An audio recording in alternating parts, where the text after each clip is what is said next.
A lot of folks are waiting for a housing crash. There's a lot of speculation on this topic.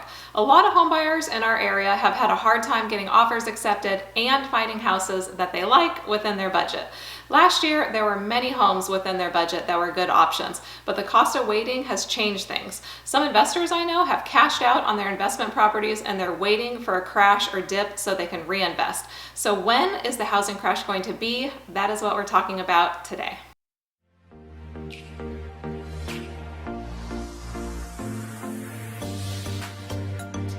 Hi, Jessica Genung here with Active Realty and the Genung team. We have had huge home appreciation over the past year and very healthy home appreciation since the bust in 2008. So is this boom likely to result in a housing crash? I currently see no signs of a slowing housing market, and I certainly see no signs of a bust. If that changes and I start to see any softening or shifting in the market, I will let you know right away.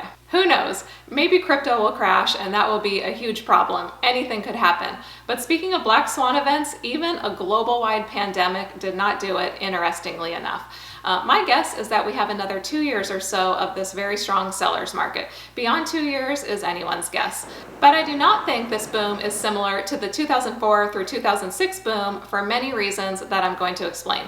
The 2008 crash and the Great Recession is still very fresh in our minds, so I think it's natural to be concerned.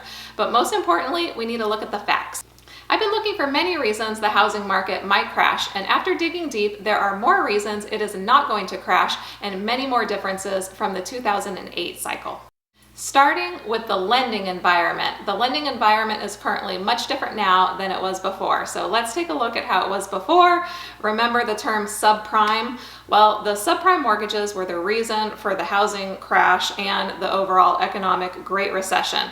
There was more commissions paid, incentivizing mortgage brokers to give their borrowers subprime loans. Actually, 40% of mortgages at the time were subprime loans. So what was a subprime loan? Often they were referred to as like a nickname. They're called ninja loans. I think that was like no income, no assets, no jobs, like no verification loans. Interest-only loans, you had stated income loans, no doc loans, low down payment loans, and you had loans with a first and a second, so you could have almost no money down. Let's talk about now. Lending is very tight. It's very difficult to get a loan. You need full documentation. The appraisals matter. According to CNBC, 30% of sales are all cash currently. So it's very unlikely for a home to foreclose if you don't have a mortgage. Besides all cash, the winning offers right now in multiple offer situations, all things being equal or similar, is going to go to the buyer with the largest down payment because they are viewed as the stronger buyer and they're more likely to have the capability to close, handle any appraisal issues, those sort of things. Buyers are more qualified now. The Federal Reserve Bank of New York said that the average credit score is 786 for today's home buyers. People have equity, so if they do have a life-changing event or a job loss, they're simply going to sell the home. My thoughts are the government and the banks are not going to allow foreclosures to flood the market like they did in 2008 because it is not in their best interest to let the home values plummet like they did before.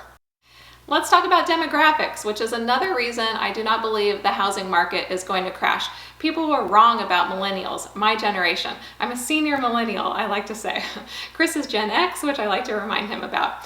People, and even friends of mine, other millennials, said that home ownership was not an important priority for this age group. It was said that this group wants to travel, they want to be transitory, they're getting married later, they're having children later, and they like the energy of the city life and they would die of boredom in the suburbs, and that they're happy renters. Well, that did not play out. I get calls from folks all the time wanting to move to the Temecula Valley that are millennials that have recently started a family, and after spending the past year in an apartment or a condo with small kids and trying to work from home, they have had a change in priorities. Lots of folks are moving to be closer to family because this whole pandemic experience has people evaluating what's important in life, and family is topping that list. And here is another point about demographics and the baby boomer generation that I have personally observed, not through any research that I've done. But a lot of baby boomers I've noticed are in very strong financial positions with solid retirements, and they've been buying second homes, further decreasing our available housing inventory. Got a job out of college, no student debt, retirement funded 100%.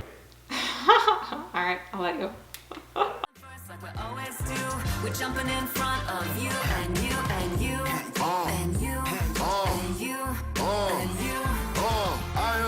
Immunity.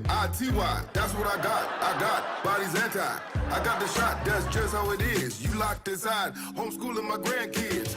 I know you wanna live large like me. I got the big ass house and the SUV. I got the second house too, and the third house 3, and the place in Vermont and one in Miami. Damn, I got 5 houses? That's a lot. Good for me. Hit the links with the drinks for another golf session. You on the Vax. The baby boomers, they're living longer and healthier lives, and they're buying more homes. They're not just going into retirement homes. You can turn this guy like that.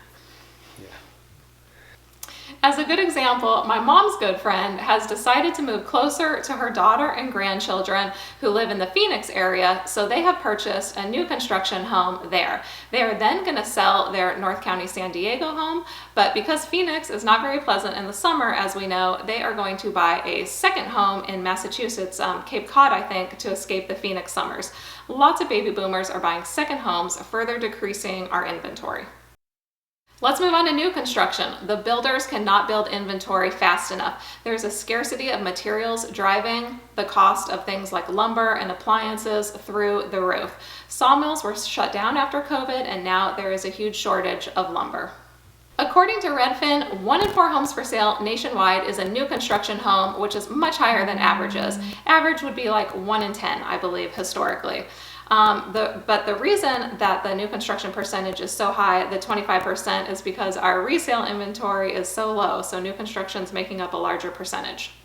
In California, it's a little bit of a different story. This Redfin article, which I'm going to link down below in the description, says that California metros fill the bottom of the list in part because they tend to have less vacant land available and less space zoned for housing development.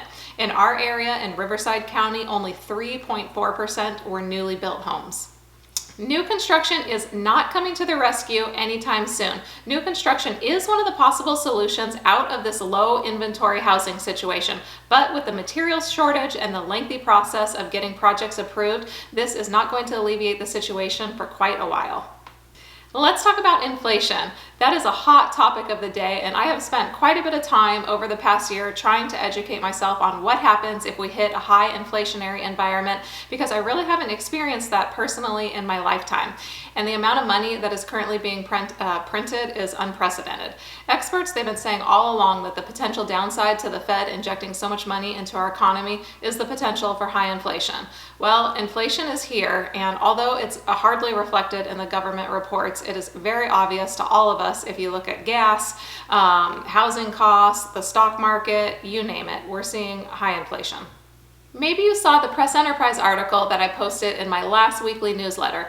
They reported that inflation has topped mortgage rates, which is the first time that this has happened in 41 years, which was 1990, which happens to be before I was born.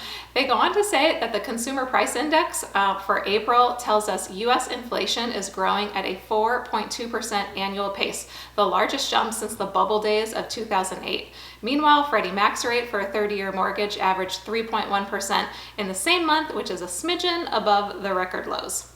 The Fed has previously hinted that 2% inflation was the max that they would accept before raising the interest rates.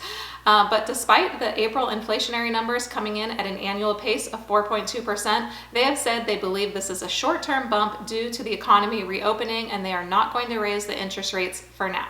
Their hope is right and inflation returns to a healthy number under 2%, then great. But if it does not play out this way, my personal opinion is that they're going to be forced to raise the rates, because high inflation can crush consumer buying power and it can be very detrimental to renters and lower income households. But as it stands this week, 2 of my clients have been quoted sub 3% interest rates, so no major changes in the rates currently. To wrap this up, mortgage lending is very tight. The younger demographics are very eager to buy homes. New construction is not going to miraculously ramp up production and save the day. So with all that being said, I don't see an enormous amount of inventory coming to the market that would cause a crash or change our current housing situation. So what do you think? Is there going to be a crash? Let me know down below in the description. Are we going to have a dip? If you think that we have a crash coming, let me know why, because that part's important too. So would love to know your thoughts down below. Thanks for watching. See you next week. Bye.